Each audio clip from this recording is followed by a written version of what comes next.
When defining things, it is often necessary to thoroughly examine a subject and get a complete conception. Our minds cannot survey the several parts of a complex being with just one single view.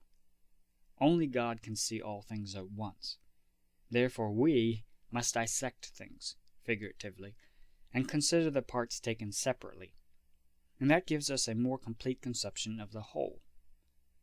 For example, when we take apart a watch, and we examine its different parts and learn their functions, it gives us a much greater appreciation and understanding of the functioning of a watch.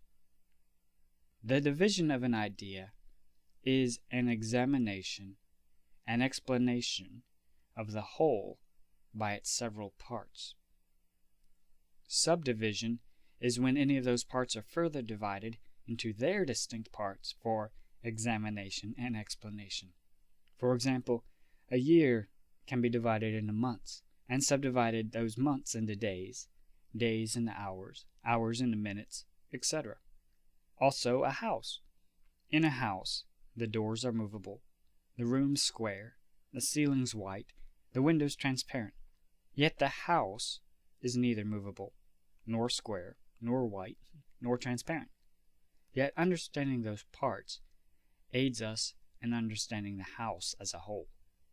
Some rules for good division.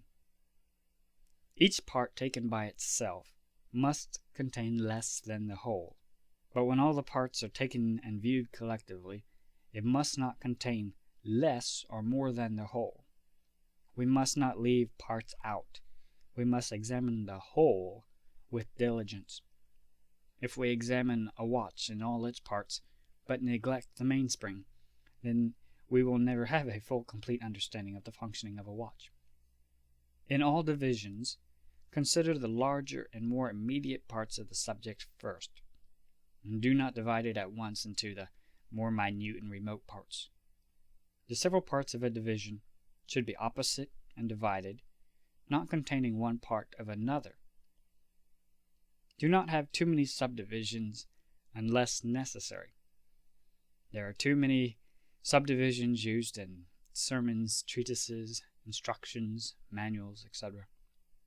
Make sure that the divisions are proper divisions. Do not divide those parts of an idea which are intimately united in nature.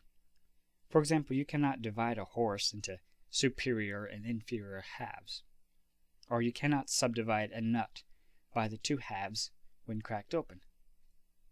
Do not automatically assume things are halves, quarters, dichotomies, trichotomies, etc. Examine them first. Divide every subject according to the special design that you have in view. For example, a printer will divide a book by its sheets, or by its pages, or by lines, or by letters, whereas a grammarian might divide a book into periods, sentences, or words, or by parts of speech.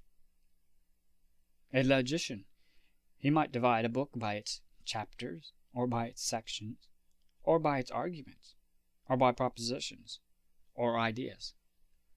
Divide every subject according to the special design that you have in view.